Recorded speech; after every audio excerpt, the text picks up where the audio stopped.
Well, this might shock you, because I also thought the same for a very, very long time, that the people who created feminism actually were nice people who wanted the best for everyone and just wanted equality. Okay, here's what really happened. So, Kate Millett, she was an American feminist author and artist. She is the founder of the National Organization for Women. Her sister, Mallory, was invited to one of the first meetings that established the National Organization for Women. So this is a feminist group that has been around since the start of the feminist movement, and they basically pioneered the whole movement. At this meeting, they gathered around a large table with Kate Millett, the chairperson, and she opened the meeting with the following back and forth recitation. So this is how the beginning of the meeting went.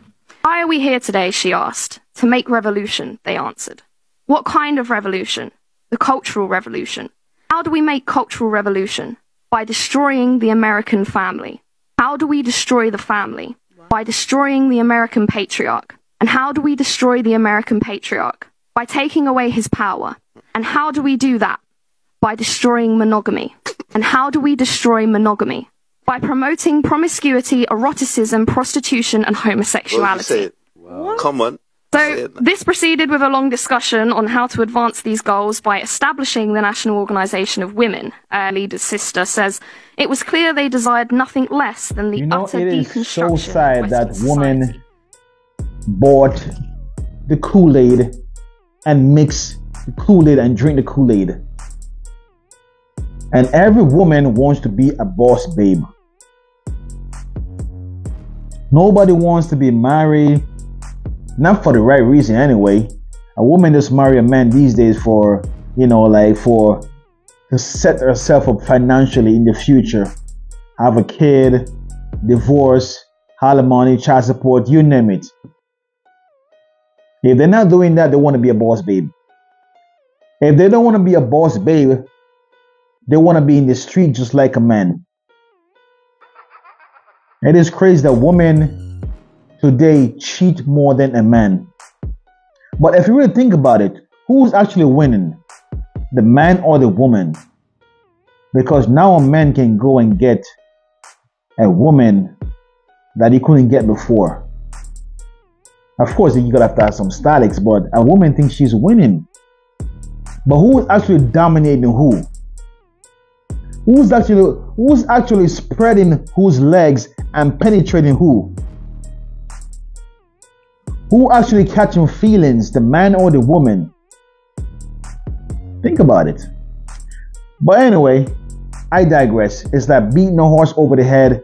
The message is going nowhere because we are going downhill as a society.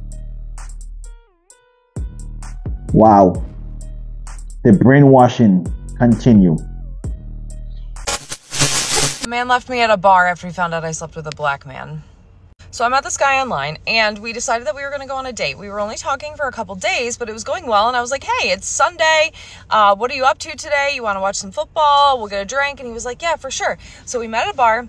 We're hanging out. I am not one that's like, how many people have you slept with? What's your number? Blah, blah. We're fucking adults. I could care. Are you clean? I don't like, why is this still, it isn't a thing.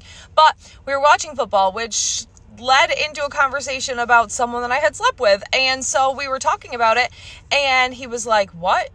And I was like, put back a little bit. And I was like, what do you mean what? And he was like, he's black. I was like, yeah, I'm fucking aware. So I was a little put off by it, but then he got like super intense, and he was like, you fucked a black man? And I was like, sir. Like, he turned into like an exorcist. I was like, what? What? And to be fair, at this point, the date was over for me, but I was like, what is wrong with you? And he like went into this whole big thing about, I'm not even going to repeat all the shit that he said about like being dirty and all that. And I was like, what is wrong? So this is where I started to plan my exit. And I was like, okay, how am I going to get out of here? I can't freaking sit here with this guy anymore. And I was like, all right, I'm going to go to the bathroom. I'll be right back. Now, I drove myself, so I full on planned on whatever, leaving by myself anyway. But I was like, okay, I'm trying not to ghost people or be like a crazy person. He had my phone number, so I'm like, okay, I'm going to go to the bathroom. I come back out, he was gone. I was like, that worked out Fucking perfect. So I sat at the bar for the rest of the time. I met the bartender. Her name was Tara. We had a great time. And what in the actual fuck is... Okay, so she went on a date, right? As she stated that, and so I guess the conversation go, about whatever, and then she proceeded to say, "Yes, I've slept with a black man." Why is this white man so angry that she let a black man clap her cheeks? Now, my thing is, maybe insecurity is kicking in. Maybe he's saying, you know what? I've seen enough corn movies to know that I am no competition for the brothers. I cannot compete. I've seen the Lexington of the world. I've seen the Mandingos of the world. Nah, I can't mess with her.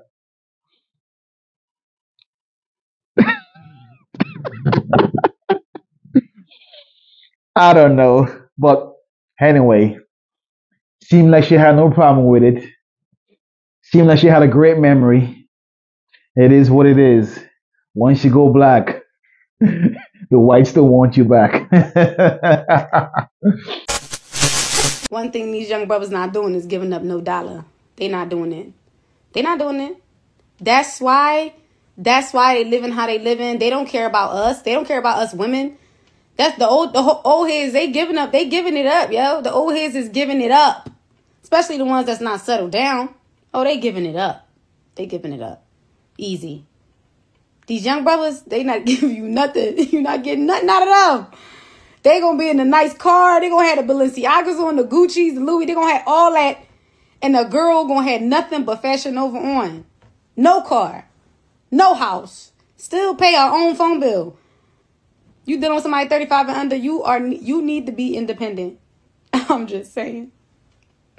35 and up, you might be safe. You might get lucky. You might find you somebody that cover all your expenses. But 35 and under, that's your own tab. If you're not a traditional woman, why should a man waste his money? Why should a man waste his resource in you? Explain. If you just jumping from monkey branch to monkey branch, from one dude to the next dude, because most of you women have dudes in rotation. Most of you women are worse than a man. Actually, y'all want to be a man. Y'all want to have 10 guys on the side. And that's why y'all so confused and messed up in the head. And that's why y'all hit 35, 40 and can't find no man. Because y'all so busy trying to play a man's role. Women, you could never be a man. And I mean that sincerely. You can't. You don't have the stamina. You don't have the build. You don't have what it takes. You will see those guys that's been doing all those grid electrical stuff. You will see those guys that work on those high rise, doing all those dangerous jobs. When you say equal rights, you just want pay. That's all you mean when you say equal rights. Y'all really don't want to do the work. Y'all don't want to go to war. Y'all don't want to die for this country. Y'all don't want equal rights. Y'all just want the freedom to go and sleep with whoever y'all want to sleep with. But you know what it is? I think we need to bring shame back. That's what it is. Times have changed. Men are waking up. We're not spending our money on a woman and she doesn't deserve it. Because most women just want to trick men, manipulate men, and take their resource and that's it. Marry them, divorce them, all the money, child support. The list goes on and on. Patriarchy. Chivalry is it dead? I'm not sure. But it's on its way out.